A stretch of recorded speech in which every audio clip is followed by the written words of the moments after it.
নমস্কাৰ, মই অন্য এটা ভিডিঅ'লৈ আপোনালোকক সকলোকে স্বাগতম জনাইছোঁ। মই আজি বনাবলৈ লৈছোঁ বগৰী জ্বলা আচাৰ। এয়া চাওকচোন, প্ৰথমতে মই বগৰীখিনি এনেকৈ নিমখ পানীত ৰাতিৰ কাৰণে ৰাখি থ'লোঁ। তাৰপাছত খৰাহি এটাত এনেদৰে এনেকৈ বাকি ল'লোঁ। তাৰপাছত কাপোৰ এখনত এনেদৰে দি দিলোঁ যাতে পানীটো অলপ শুহ যাবৰ কাৰণে এনেকৈয়ে ৰাখিলোঁ। কাপোৰখনত ঢালি দিলোঁ।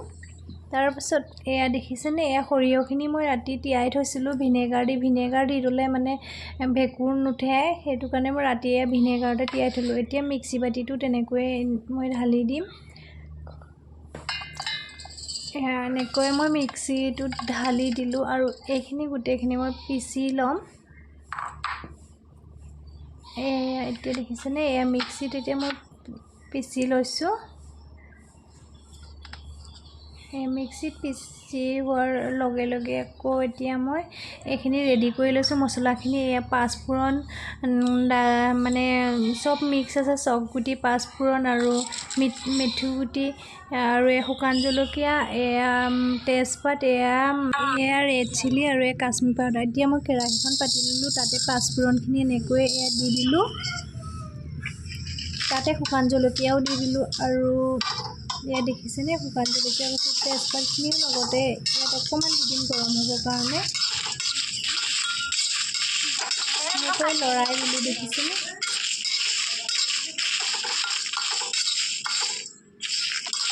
এনেকৈ অলপ লৰাই হোৱাৰ পাছত তেজপাতকেইটা দি দিলোঁ আৰু এতিয়া মই মিক্সি বাতিটোত অলপ ঠাণ্ডা হোৱাৰ পাছত মিক্সি বাতিটো দি দিলোঁ, ঢালি দিলোঁ। এতিয়া পিচি হৈ গ'ল, দেখিছেনে মছলাখিনি। অলপ আধা গুড়ি হ'লেও হ'ব, ফুল পিচ নগ'লেও হ'ব। এয়া মছলাখিনি এনেকৈ মই প্লেটখনতে ঢালি ল'লোঁ।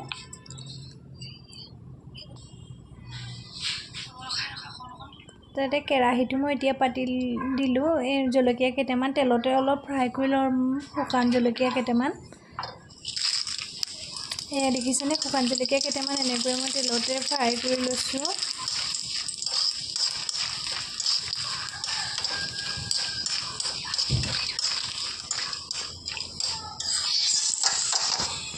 এতিয়া ফ্ৰাই কৰি এতিয়া হৈ গৈছে। এতিয়া কেৰাহীখনতে অলপ আকৌ তেল ঢালি দিলোঁ সৰহকৈ আচাৰ দিবৰ বাবে।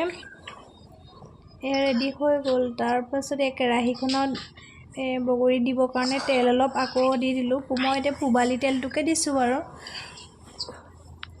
আৰু এইখিনি সৰিয়হখিনি পিচি ল'লোঁ, এনেকৈ মিক্সিত পিচি ল'লোঁ। আৰু এতিয়া চাওকচোন, বগৰীখিনি ভাল ডাঙৰ চৰিয়া এটাত অলপ ঢালি ল'লোঁ যাতে ভালকৈ লৰাব পৰা হয়। এতিয়া গোটেইখিনি ৰেডি কৰি তেলো গৰম কৰি ৰাখি ল'লোঁ। এতিয়া মই গোটেইখিনি ইয়াতে মিক্স কৰি দিম। প্ৰথমতে মছলাখিনি মই ইয়াতে দি ল'লোঁ। তাৰপাছত দিম ৰেড চিলি,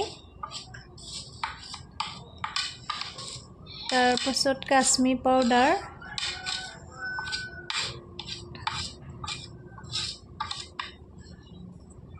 তাৰপিছত এইখিনি 1 কাপ নিমখ দিছোঁ সৰু কাপ এটাই, আৰু 1 কাপমান সৰু কাপটোৱে হালধি দি দিছোঁ।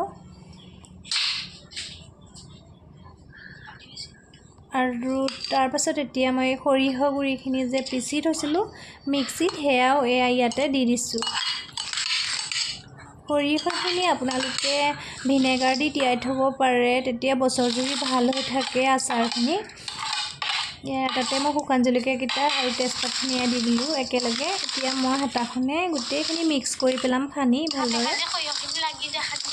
ভালদৰে গোটেইখিনি সানি ল'লোঁ। আৰু এতিয়া চাওকচোন, তেলখিনি ওপৰতে ঢালি দিম। গোটেইখিনি তেলখিনি দি দিলোঁ। এতিয়া ভালদৰে গোটেইখিনি মিক্স কৰি পেলাব লাগিব।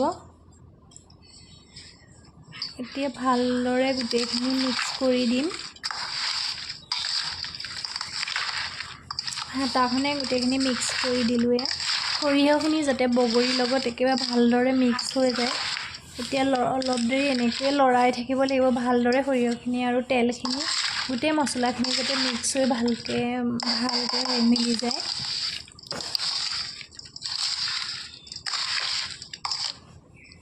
আৰু দেখিছেনে আচাৰটো কিমান ধুনীয়া কালাৰ উঠিছে কালাৰটো কিমান ধুনীয়া হৈছে দেখিবলৈ দেখিছেনে আৰু বগৰী খাই কোনে কোনে ভাল পায় এনেকৈ জনাবচোন আমি কিন্তু মই বগৰী আচাৰটো খাই বহুত ভাল পাওঁ সৰিয়হ দিয়া আৰু যদি আপোনালোকে ভিডিঅ'টো চাই ভাল পাইছে তেন্তে লাইক শ্বেয়াৰ ছাবস্ক্ৰাইব কৰি দিব